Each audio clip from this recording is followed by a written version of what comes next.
Hygge hejsa og velkommen til endnu en hyggelig video her på HHD. Og i dag der er det så en videoblog. I går der luftede jeg godt nok lidt af det jeg har gået og tænkt på her det sidste tid med, at jeg synes at selve rollen Hyggen, den er ved at være udspillet for mig, at den er svær at arbejde med nu, hvor selv jeg, skaberen af Hyggen selvfølgelig, har lidt problemer med mange gange at faktisk at være i den rolle. Og jeg har så også mange gange også tænkt på, når mange andre nye unge YouTubere prøver at starte op, så er den rolle jeg har og den rækkevidde og det pondus jeg har på YouTube inden for det danske community, så har jeg mange gange gået og tænkt på, jamen det må også være svært for mange at starte op, når de jo egentlig ikke kan være på sådan en måde for at lave videoerne hyggelige, fordi så er det som om man træder ind på Hyggens domæne. Og jeg har mange gange tænkt på, jamen nu har jeg kørt lidt over 5 år med den her stil, og så var det så, jeg har gået og tænkt på, jamen så kunne det være, at man måske bare skulle lade Hyggen fade ud, og sige, det var rigtig dejligt den tid det kørte, og så jeg så finder en ny rolle, eller et andet navn, sådan så det kunne give mere plads til andre nye, som vil starte op, og måske også vil lave hyggelige videoer, sådan så de ikke skal blive beskyldt for at tage noget for Hyggen og det, fordi det må være utroligt svært for mange nye, der starter op. Fordi at jeg har jo en all-round stil, som jeg sådan set faktisk på en måde næsten var pioner med selve danske YouTubere, fordi at det, da jeg startede, det er jo omkring på et tidspunkt, det er i 2008, det er omkring, der var sådan set lige det omkring, eller også var det lige omkring slutningen af 2007, jeg sådan egentlig startede sådan rigtig med Hyggen, det kan jeg ikke lige helt nok lige huske, men det var i hvert fald lige det omkring. Og faktisk også, da jeg startede med at lave video i 2007, da jeg havde kanalen Bundprop, hvor jeg lavede Warcraft-videoer, hvor jeg tog nogle engelske videoer og tænkte, altså der er nogle tips og tricks der, men det må jeg kunne lave på dansk. Jeg synes faktisk ikke, at jeg oplevede særlig meget gang i danske YouTube-videoer på det tidspunkt, og heller ikke i 2008, men sådan efter det, da jeg begyndte med Hyggen, det var det som om, at det begyndte at komme flere og flere. Så man kan sige, måske har jeg måske været en af de få, der har været på en eller anden måde har sat gang i det hele. Og det er jeg da selvfølgelig også glad for, at jeg har, og jeg har da også selv hjulpet nogle kanaler, som jeg også er meget stolt over, at rent faktisk har gjort. Fordi selvfølgelig hjælper man det så godt man nogle gange kan, ud fra de erfaringer man selv har. Så det er så meget det, jeg har gået og tænkt på, om det ikke er på tide, at man lige siger, okay, Hyggen, så lader vi dig fælde ud. Og så kan jeg lige have nogle måneder, hvor jeg lige prøver at sysle med en anden kanal. Og så skal jeg så lige bare, så skal jeg så egentlig bare have fundet ud af, altså det kommer selvfølgelig også an på, hvad der sådan set er stemning for, fordi det er jo ikke nogen hemmelighed, at jeg justerer jo ikke views per video. Og det er altså uanset hvilken slags videoer jeg sådan set laver, og det er jo det alle YouTubere gerne vil, fordi selvom man siger jo, at altså, man laver videoer for sjov, ja, det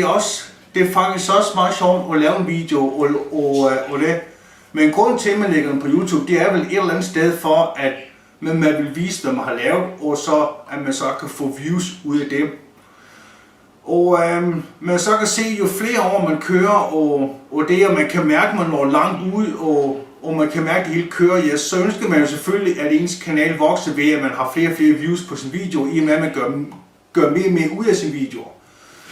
Så det er faktisk derfor, at jeg har gået og tænkt på, om jeg ikke bare skulle lade Hyggen fælde ud. Men jeg vil egentlig også gerne høre fra dig, hvad du egentlig talt synes, om det ikke også er på tide, at man siger, okay, nu er Hyggen ved at være rimelig tyndslidt, så nu er det godt, at der lige kommer nogle nye til, eller sådan noget. Og så er jeg så finde ud af, hvilken nye kanal jeg så vil starte på. Det jeg så ikke helt har fundet helt ud af nu, det er om jeg vil lave en video om kanalen, eller om jeg vil prøve at starte helt fra scratch. Sådan som jeg også har hjulpet mange andre brugere til os, som så ikke har haft den boost, som jeg så har været så heldig og har haft i tidernes morgen. Så det glæder mig faktisk også til meget til, men jeg synes også lige, at jeg vil høre dig ad først, hvad du eventuelt synes, fordi at jeg kunne jo i princippet sådan set bare gøre det, og så bare skide på alt sammen. Men så er det så også det igen, hvis folk så opdager mig, ja, så får jeg ligesom haters, så det er det jo ikke rigtig nogen grund til. Så er det faktisk bedre at bare melde ud og sige, jamen, jeg synes personligt, at selve hyggen har haft det godt i de her cirka 5 år, der synes jeg har kørt. Og men jeg vil faktisk bare høre, hvad du sådan set mener. Og så lad os se, hvor mange der eventuelt kunne være enige med mig, eller hvor mange der måske sådan set er uenige. Og hvis der er folk, der er uenige, ja, så må de jo egentlig også gøre noget for, at kanalen eventuelt vokser, fordi at man synes, det er lidt træst, at man kører så mange år og gør så meget ud af umage med sine videoer. Altså selvfølgelig stor del af tiden er det jo selvfølgelig meget sjovt at sidde og lave videoerne, men det bliver meget rutine og sådan set meget arbejde, som man egentlig godt kan lide at lave, fordi at hvis jeg ikke kunne fordrage at lave videoer, så gjorde det nok ikke, fordi så mange views får mine videoer heller ikke jo. Jeg får samlet set om dagen, der ligger jeg på de der omkring 12-1500 stykker i selve perioden, men i snit ligger jeg på omkring 12-1300 om dagen. Men jeg vil jo gerne ønske, at man bare lå på omkring 500 per video, eller sådan noget igen for de første 4-5 dage. Det kunne jo være, det kunne jo sådan set være genialt nok, fordi og så også, at der var mange, der måske mere brugt tid på at forklare, hvad man rent faktisk gjorde godt i videoerne,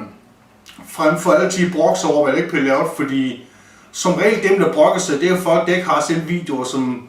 som de måske ikke selv har gjort så meget ud af. Men i stedet for at lægge så meget mærke til negativt, så prøv at forklare, hvad der er godt, fordi så til sidst, jamen, så har man jo faktisk nogle gode videoer til sidst. For eksempel, hvis du anmelder en film til en kammerat, så fortæller du jo ikke alt det negative om selve filmen. Nej, du fortæller alt det gode, fordi du godt kunne tænke dig, at han jo selvfølgelig også ser den film. Men så kan du så bagefter måske fortælle noget, som du synes er dårligt. Det samme kunne man jo egentlig også gøre med mine kommentarer, at folk de startede med at skrive, hvad de synes, der var godt, og så kunne de så skrive, hvad der måske var mindre godt. Og så eventuelt, hvordan det eventuelt kunne laves bedre. Fordi det er jo konstruktiv kritik. Hvis man kommer med noget, man ikke kan lide, og så man kommer med et alternativ, ja, så er det konstruktiv kritik, men for man siger, at det er en dårlig video, alt det der, ja og. Så der var lige lidt en definition på, hvad konstruktiv kritik er. Så jeg vil sige rigtig mange tak, fordi du kiggede med den her video, og så husk at skrive lidt i kommentarer, om du synes, at hyggen er ved at være for tyndsligt, og om det er på tid på en ny rolle, eller om jeg så skulle gøre det også, som jeg har sagt tidligere i videoen med, at jeg så, og det nævnte jeg også lidt i min livestream, at jeg har gået med tanken om et stykke tid at prøve at køre en kanal fra bunden af, hvor jeg starter kanalen, bruger tid på at lave min video, enten bliver synlig, og så starte from scratch, hvor man så kunne blive opdaget igen. Men jeg synes også lige, at jeg vil nævne det her, så folk jo eventuelt har mulighed for at skrive, så kan jeg se, hvad der rent faktisk er mest stemning for. Så det er faktisk rimelig vigtigt, hvis du gerne vil have din mening frem, så er det nu i hvert fald, din mening i hvert fald betyder noget. Fordi i princippet kan jeg bare gøre, som jeg vil, men som sagt, så vil der altid være nogen, der opdager mig igen til, jamen altså, og så begynder de bare at hate. Det er jo ikke nogen grund til det. Det er jo sådan set bare at se kendskærningerne i øjnene. Omkring 5 år, det er pænt lang tid, og jeg har problemer med at køre rollen som hyggen. Og så har jeg bare tænkt på bare at lade den fade ud. Men skriv lige, hvad du mener om det her i kommentarfeltet. Og denne her gang er der ikke rigtig noget at skrive om nede i selve beskrivelsen, så i dag behøver du faktisk ikke at kigge, fordi det hele er jo næsten forklaret i videoen. Så jeg vil sige rigtig mange tak, fordi du har valgt at kigge med, og på gensyn i næste video. Hej!